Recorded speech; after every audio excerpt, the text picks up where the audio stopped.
The latter rain made Ephraim a very strong man.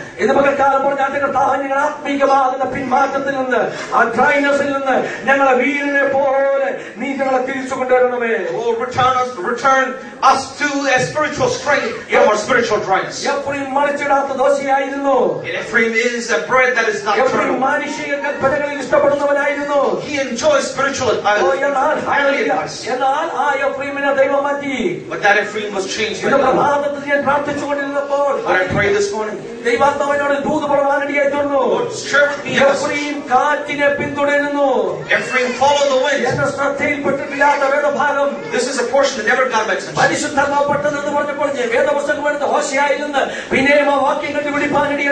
When I got this revelation, I turned the book of Hosea. Hosea chapter 12 verse 1, Ephraim follows the wind. Ephraim, you likes to follow the wind. A generation that follows the wind.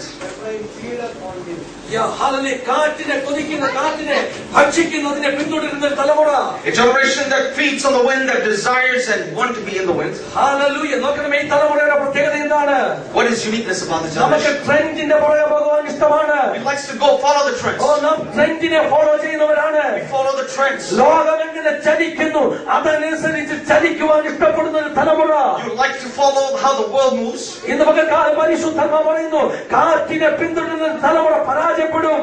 The Holy Spirit says that a generation that follows the wind will be defeated. A generation that follows the trend will be defeated. A generation that runs after the world will fail. Ephraim, don't desire to run after the wind. Don't follow the trend. Let you become the trendsetter. You just want to become a trendsetter. Hallelujah. You want to become a trendsetter. Let you be the trendsetter. You be the trendsetter for your generation. Let the group say that you are different. The people stop following you. Ephraim loved the wind. He went up to the wind. You know what happened? You see, Hosea chapter 13. Ephraim that follows him. Verse 15 reads,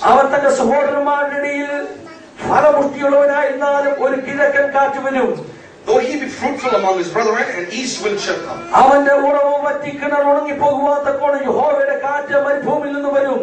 His spring shall become dry, and his fountain shall be dried up. Look what happened when you follow the wind. If you follow the wind, there is a problem with this wind. You know what the problem is? Because it will turn against you. It will turn when it will kill you. Let the generation do not follow the wind. This generation do not follow the wind. Let you desire the wind of the Lord.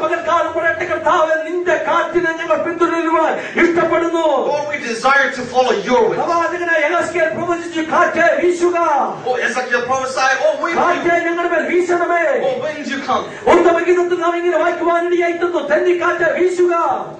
In Psalms we read that. Oh, southern winds, you come. Let the wind comes into your field. Why did this to happen? Because the arrival of the bridegroom. The bridegroom needs to come before the bridegroom comes. Before the bridegroom comes. Let the wind strike. The children of God said, I will not go out to the wind of the Lord. Let the wind of the Lord strike. The wind of the world will flow. The sickness of the wind of the sickness. The wind of the world will destroy.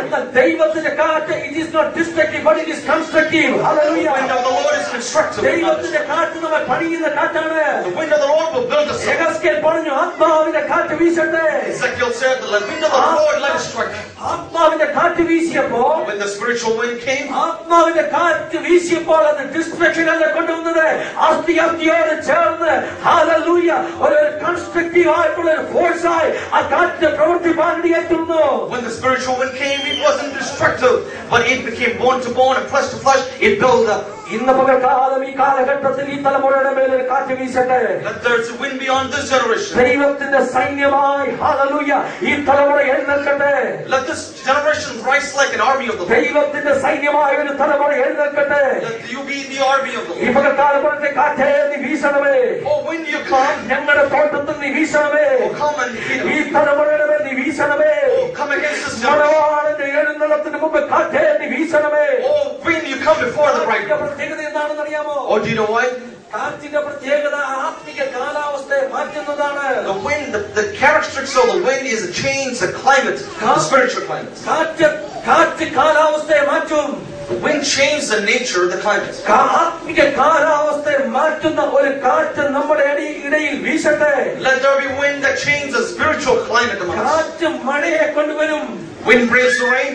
മഴ വന്നു കഴിഞ്ഞാൽ After rain comes, Ephraim ശക്തനായി തീരും. Ephraim becomes a warrior. Ephraim ശക്തനായി തീരും. Ephraim becomes strong. Ephraim വീരനെ പോലെ എഴുന്നേൽക്കുവാൻ തീരും. Ephraim rises like a warrior. എഫ്രൈമിനെ വീരനാക്കുന്ന ഒരു മഴ നമ്മുടെ ഇടയിൽ പെയ്തിറങ്ങട്ടെ. Let there be rain that descends on us. Hosea 5-ാം അധ്യായത്തിൽ നാം വായിക്കുവാൻ ഇടയായിത്തീരുന്നു. Book of Hosea chapter 5. എഫ്രൈമിന് മാനുഷിക കൽപ്പന ഇഷ്ടമാണ്. He likes the nature of natural things. എഫ്രൈമിന് മുറിവേറ്റപ്പോൾ When Ephraim was Ephraim തന്റെ മുറിവ് പൊടുക്കുവാൻ എന്താ ചെയ്തെന്നറിയാമോ? what did he do to heal his wounds? Ephraim തന്റെ മുറിവ് പൊടുക്കുവാൻ അവൻ അശൂരിനെ ആശ്രയിച്ചു. He trusted the idols. പക്ഷേ അവന്റെ മുറിവ് പൊടുത്തില്ല.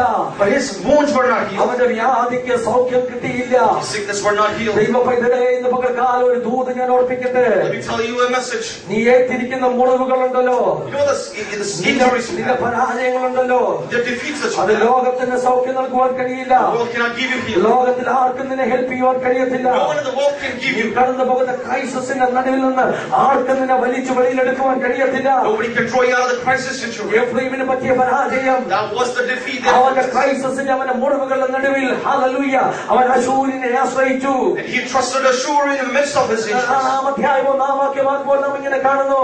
Chapter 6 verse 1 we read. ആ ജനം പറയുകയാണ്, വരുവീൻ നാം യഹോവയുടെ അടുക്കലേക്ക് ചെല്ലുക. Oh, that generation saying, oh come, let us go unto the ദൈവ Lord. പൈതലേ, ഈ ലോകത്തിന് നിന്നെ വിടുവിക്കുവാൻ കഴിയത്തില്ല.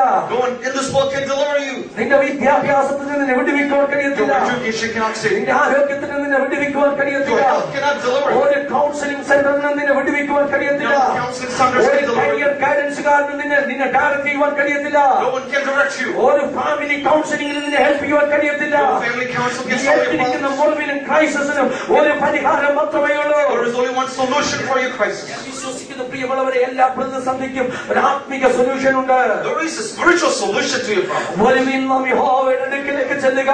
Oh come, let us go unto the ഈ Lord. തലമുറ യഹോവയുടെ അടുക്കലേക്ക് ചെല്ലട്ടെ. Let this generation go ഈ unto the Lord. തലമുറ യഹോവയുടെ അടുക്കലേക്ക് ചെല്ലട്ടെ. Let this generation go unto the Lord. കൂട്ടമായി നമ്മൾ തീരുമാനമെടുക്കട്ടെ. Make a collective decision. നാം യഹോവയുടെ അടുക്കലേക്ക് ചെല്ലട്ടെ. Let us go unto the നാം Lord. ആശ്രയിക്കുന്ന ആശ്രയ സ്ഥാനങ്ങൾ പരാജയപ്പെടും. Our trust, the place that we trust will be അതിന് failed. നമ്മെ സഹായിക്കുവാൻ കഴിയാതിരിക്കുമ്പോൾ When they cannot help you. ഈ ക്യാമ്പിന് അവസാന പകൽക്കാലം ഒരു തീരുമാനത്തോട് മടങ്ങിപ്പോകട്ടെ. Let's make a decision towards the end of this camp. ചിതറപ്പെട്ടിരിക്കുന്നു. We are destroyed. നാം മുറിവേറ്റിരിക്കുന്നു. We are being injured. നാം തോറ്റുപോയിരിക്കുന്നു. We are defeated. പിശാച് നമ്മെ തോൽപ്പിച്ചു കളഞ്ഞിരിക്കുന്നു. Enemy has oh defeated us. വരുവീൻ നാം യഹോവയുടെ അടുക്കലേക്ക് ചെല്ലുക. Oh, come, let us go unto the Lord. Hosea പറയുന്നു, അവൻ നമ്മെ ജീവിപ്പിക്കും. Hosea says he will revive us. അവൻ നമ്മെ ജീവിപ്പിക്കും. He will revive us. ദൈവ പൈതലേ, ദൈവം നമ്മെ ജീവിപ്പിക്കും. Oh, child of God, God will revive us. തോൽപ്പിക്കണമെന്ന് ദൈവം ആഗ്രഹിക്കുന്നില്ല. But God doesn't desire anything. തകർന്നു പോകണമെന്ന് ദൈവം ആഗ്രഹിക്കുന്നില്ല. God doesn't desire you to be അവൻ destroyed. നമ്മെ ജീവിപ്പിക്കും. He will revive us. എങ്ങനെ ജീവിപ്പിക്കുമെന്നറിയാമോ? Do you know how he revives മൂന്നാം us? വാക്യം ഇങ്ങനെ എഴുതിയിരിക്കുന്നു. ഹോശേയ 6:3.